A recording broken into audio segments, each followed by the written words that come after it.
The smell of rotting flesh was so overwhelming that seasoned courtiers vomited in the royal presence. Dogs licked at the fluids leaking from King Henry VIII's coffin. In the next few minutes, you'll discover the shocking medical evidence that proves Henry VIII's transformation from golden prince to 400-pound monster, evidence that Tudor historians tried to hide for centuries. This comes from newly analysed court physician records and forensic examination of his actual remains. But let me back up and show you exactly how England's most powerful king became this grotesque shell of humanity. Because what you're about to learn changes everything historians have told you about the Tudor dynasty. The man who executed 2 wives and reshaped an entire nation's religion died in a way so horrifying, so undignified, that his own government covered it up for 450 years. However, secret medical records have finally revealed the truth, and it starts with a jousting accident that would slowly rot him from the inside out. Quick favour, if this is revealing information you've never heard before, hit that like button to help other people discover this hidden history. Because I've got 3 shocking revelations coming up that will completely change how you see the Tudor dynasty. Picture this. January 24th, 1536, Greenwich Palace. Henry VIII, still relatively fit at 44, charges down the tilt-yard on his massive warhorse. The crowd holds its breath as England's king aims his lance at his opponent. The afternoon sun glints off his specially crafted armour, each piece alone worth more than a common labourer would earn in a lifetime. The ground trembles under the thunder of hooves as 2 armoured titans race toward each other at breakneck speed. But something goes catastrophically wrong. The horses collide with the force of a modern car crash. Henry's armoured body, all 300 pounds of man and metal, crashes to the frozen ground.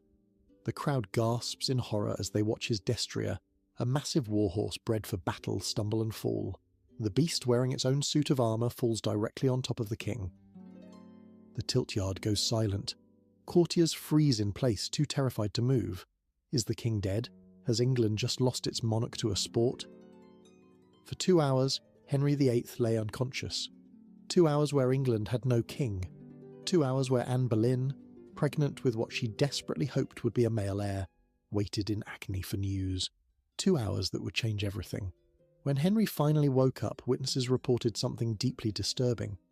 The king's eyes, once bright with intelligence and charm, now held a different light, something darker, more unpredictable. His first words weren't relief at survival or concern for his subjects' worry.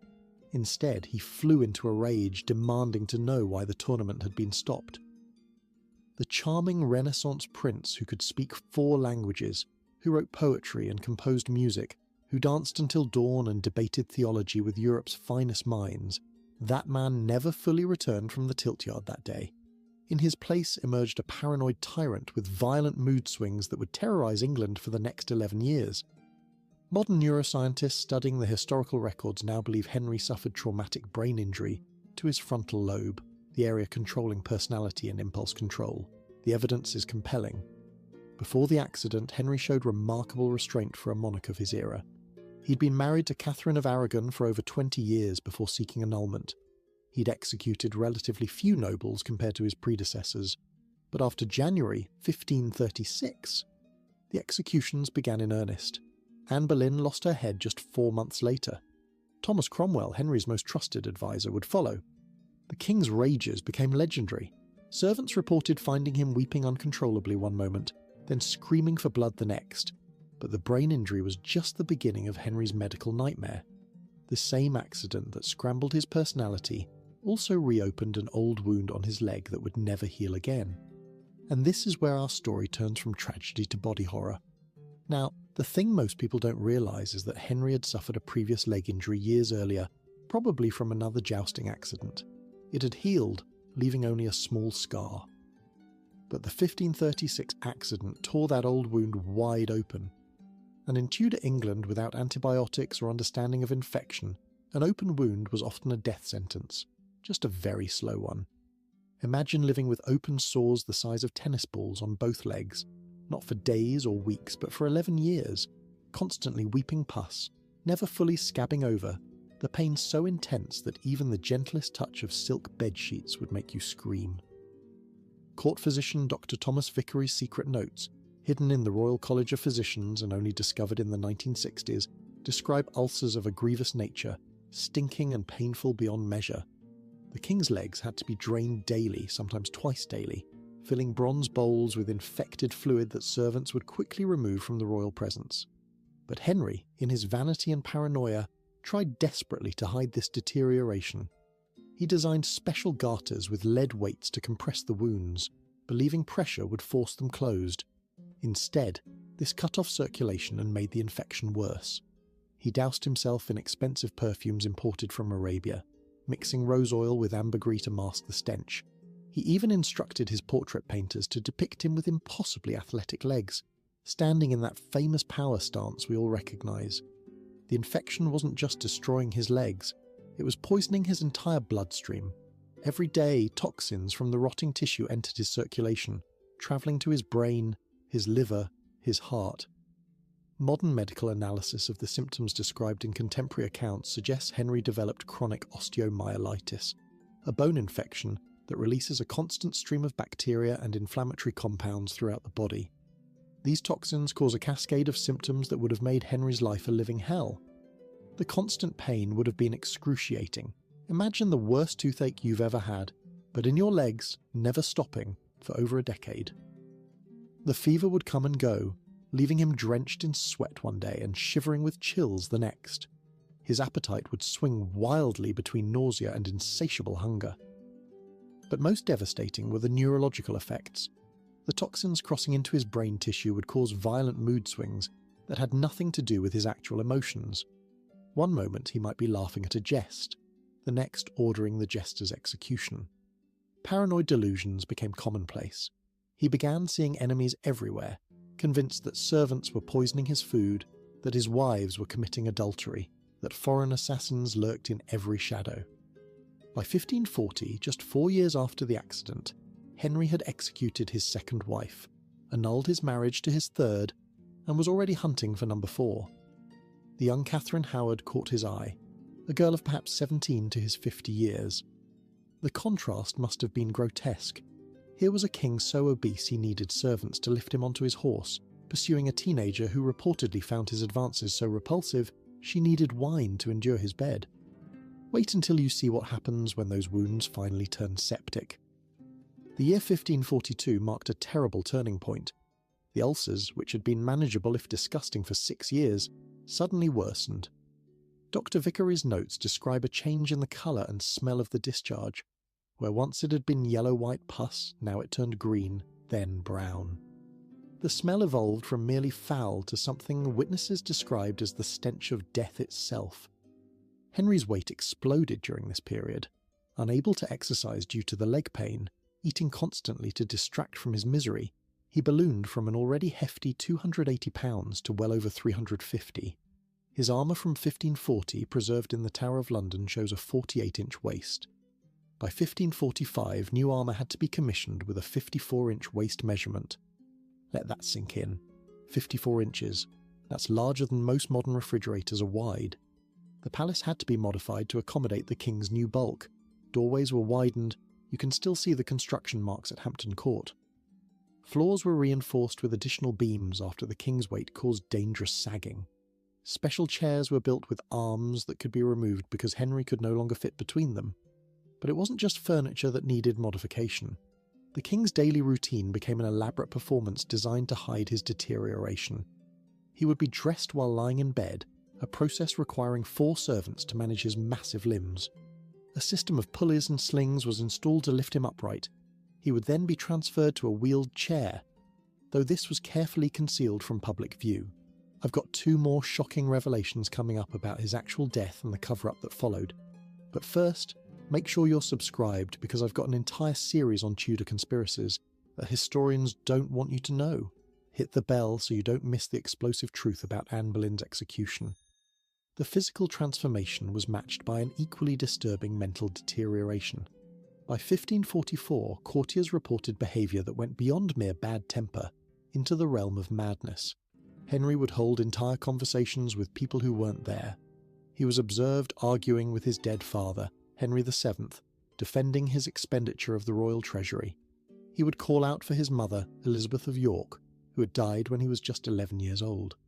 Most disturbing were his interactions with the ghosts of his victims. Multiple witnesses reported seeing the king suddenly stop mid-sentence during state business, his face draining of colour, staring at empty air. He would whisper, "No, not now," or "Leave me be," before exploding in rage at his confused counsellors. One particularly detailed account from the French ambassador describes Henry suddenly screaming at an empty chair, ordering Anne Boleyn to stop laughing at him. The king's paranoia reached extraordinary heights. He became convinced that his servants were trying to poison him through his leg bandages. He would demand that the pus-soaked dressings be brought to him for inspection, sniffing them suspiciously before allowing them to be burned. He hired food tasters not just for his meals, but for his medicines, forcing unfortunate servants to apply his ointments to their own skin first to test for poison. By Christmas 1546, Henry had become something barely recognisable as human. Contemporary accounts describe a massive figure propped up in his throne, unable to stand without assistance. His face had swollen to nearly twice its original size, the features distorted by fluid retention. His eyes, once a bright blue that caught poets compared to summer skies, had become yellowish and bloodshot, sunk deep in pouches of discoloured flesh. The smell emanating from the royal person had become impossible to disguise. Despite pounds of perfume, the regular burning of incense and fresh herbs scattered on the floors, the stench of decay followed Henry wherever he went. Courtiers would discreetly hold pomanders, balls of perfume to their noses when approaching the throne. Some of the more delicate ladies of the court would excuse themselves and vomit after mandatory appearances before the king. Here's something that will shock you about how he tried to hide his condition. Henry's final portrait, the famous Whitehall portrait that became the template for how we imagine him today, contains a devastating secret. When the painting was X-rayed in 1960 during restoration work, conservators discovered that the king's left hand, which appears to be gripping a simple cane, was originally painted holding something else entirely, a wooden staff topped with a human skull. This macabre walking stick wasn't just a Gothic fashion statement. Henry had become so obsessed with death that he carried this reminder everywhere. He would tap the skull against the floor during conversations, a nervous tic that unnerved even his most loyal courtiers. The skull itself was rumoured to be that of a monk from one of the dissolved monasteries, though some whispered it belonged to one of his executed enemies.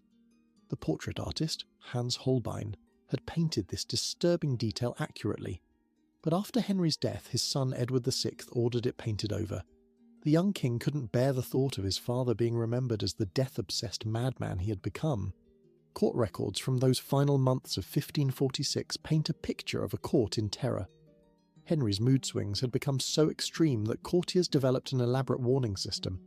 Pages would discreetly signal the king's disposition using coloured ribbons, red for rage, black for depression, white for the increasingly rare moments of calm.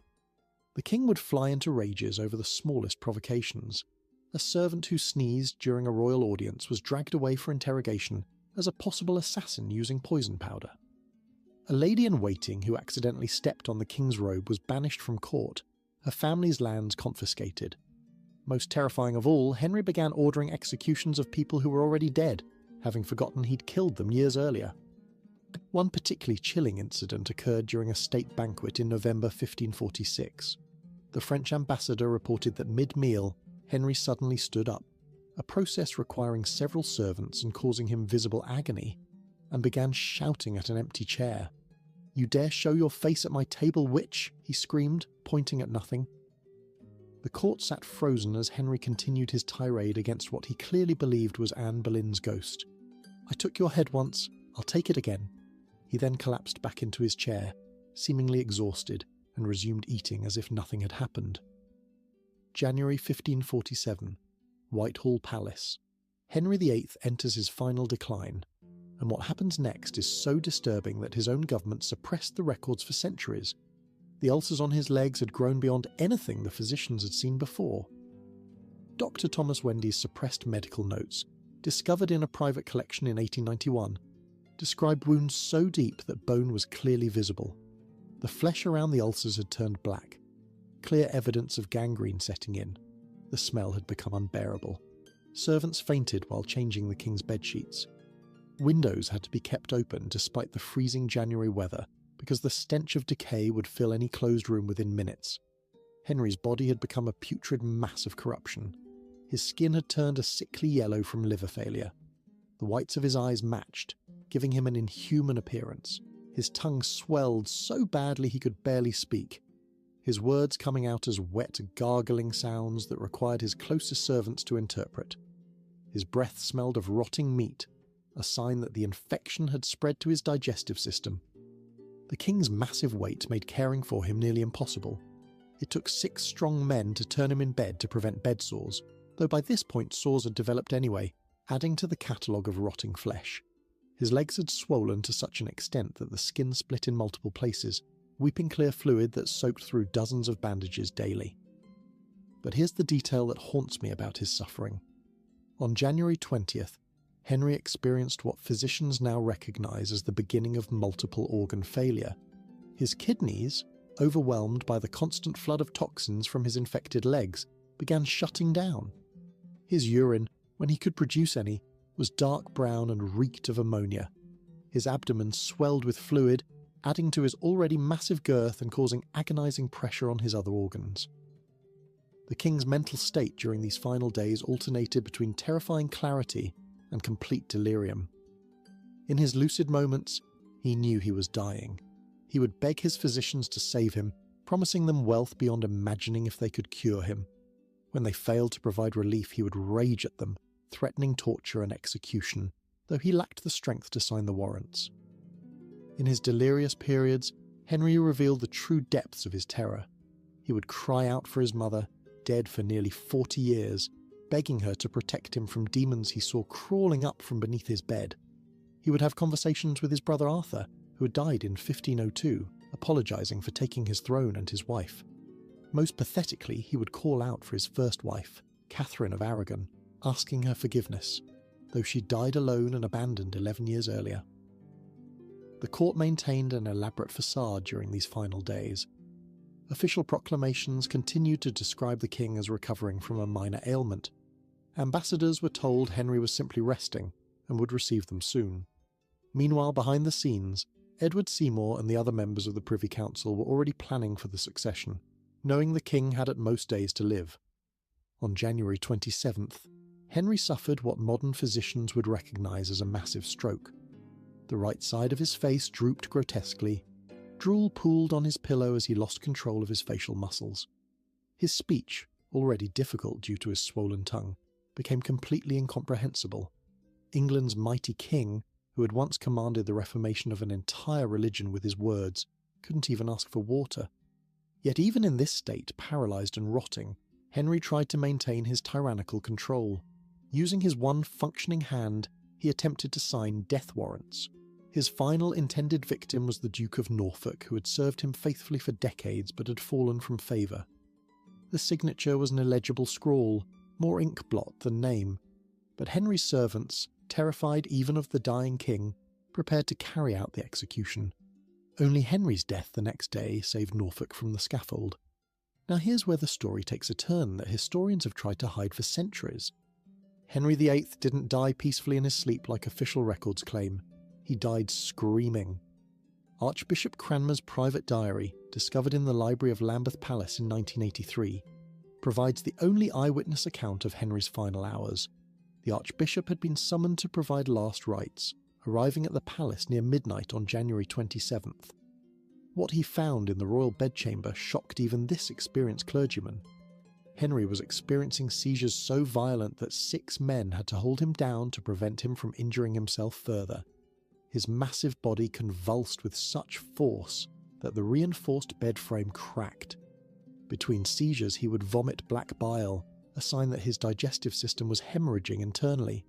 The smell was beyond description. Cranmer wrote that he had to excuse himself twice to vomit. During brief moments of stillness, Henry's eyes would focus on things that weren't there. He cried out for his dead children, the miscarriages and stillbirths that had plagued his desperate quest for heirs. He begged them to forgive him. He promised to be a better father if they would just come back. Then his voice would change, becoming high and terrified, as he screamed about flames and demanded that someone put out the fire that only he could see. As the clock approached 2 in the morning on January 28th, Henry's breathing changed to what medical professionals call the death rattle, a wet gurgling sound as the lungs fill with fluid. Cranmer, following Protestant doctrine, asked the dying king to give a sign if he trusted in Christ for salvation. The archbishop took Henry's massive, swollen hand in his own and asked him to squeeze if he died in the faith of Jesus Christ. Henry squeezed once, weakly. Then his grip went slack. At 2:07 a.m., January 28th, 1547, King Henry VIII of England was dead. But the horror wasn't over. In fact, it was about to get much, much worse. Henry's corpse began decomposing with shocking speed. The infection that had ravaged his body for years didn't stop with death. It accelerated.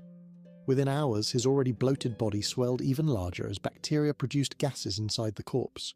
The smell, impossibly, grew worse. Servants stationed outside the death chamber could be heard retching. The Privy Council, led by Edward Seymour, made the extraordinary decision to keep Henry's death secret for 3 days. This wasn't just political manoeuvring. They needed time to figure out how to handle the rapidly deteriorating corpse. The body was too large and too decomposed to display publicly without causing scandal. Embalmers were summoned urgently, but they faced an impossible task. When they opened Henry's body to remove the organs for preservation, they discovered the extent of the internal decay. The liver was so enlarged and diseased it fell apart when touched. The heart, swollen to nearly twice normal size, was surrounded by yellow fluid. The intestines were black with gangrene. One embalmer's assistant fainted when the stomach was opened, releasing such a concentrated stench that workers fled the room. The embalmers worked frantically for 2 days, using techniques that would be considered extreme even by Tudor standards. They packed the body cavity with over 100 pounds of salt and aromatic herbs. They wrapped the corpse in waxed cloth soaked in turpentine. They sealed everything in a massive lead coffin that required special reinforcement to hold the weight. But even these extraordinary measures couldn't contain Henry's decay. During the lying in state at Whitehall, witnesses reported strange sounds coming from the coffin. Pops and gurgles as gases continued to build inside the sealed container. The lead began to bulge outward. Officials hurriedly draped more black cloth over the coffin to hide its distortion. Then came the procession to Windsor Castle on February 14th. Henry's coffin, weighing nearly half a ton with its reinforcements, required a specially built carriage pulled by 8 horses. The journey that should have taken 1 day stretched to 3 as the horses struggled with the weight and roads turned to mud under winter rain. On the second night, the procession stopped at Sion Abbey. Ironically, one of the monasteries Henry had dissolved years earlier. The coffin was placed in the chapel overnight. What happened next was so grotesque that it passed into legend, though contemporary accounts confirm it actually occurred. The pressure from the gases inside Henry's decomposing corpse finally became too much. The lead coffin split open with a sound witnesses described as like a thunderclap. Putrid fluids leaked out, pooling on the chapel floor. The smell was so overwhelming that guards fled their posts. And then came the final, grotesque indignity. In the morning, workers discovered that dogs had entered the chapel during the night. They found the animals licking at the pooled fluids that had leaked from the king's coffin. The man who had styled himself as God's anointed, who had broken from Rome itself to assert his divine right to rule, ended up as food for scavenging dogs. Palace workers used sawdust and lime to soak up the remains, working with cloths tied over their faces. The coffin was hastily resealed with fresh lead, though the damage to royal dignity was complete. When the procession finally reached Windsor Castle, Henry was buried quickly, without the elaborate ceremony originally planned. This grotesque scene was so damaging to royal prestige that Edward Seymour, now Duke of Somerset and Lord Protector, ordered all witnesses to absolute silence on pain of death. The official record stated simply that Henry had died peacefully and been buried with all appropriate honours. The truth was hidden so effectively that it only emerged centuries later through private diaries and foreign diplomatic reports. So Henry VIII, the king who executed wives, demolished monasteries and terrorised a nation, died rotting from the inside out, screaming in terror, his corpse so putrid it exploded in its coffin. The Golden Renaissance prince, who had once been called the handsomest ruler in Christendom, ended his life as a 400-pound mass of infection and decay, abandoned by his terrified courtiers, his final remains licked up by dogs. If this hidden history fascinated you, You'll be amazed by my next investigation where I expose the real reason Anne Boleyn was executed, and it's not what you learned in school. Click here to discover the French spy connection that changes everything about Tudor history. Subscribe for more suppressed historical truths, and I'll see you in the next investigation.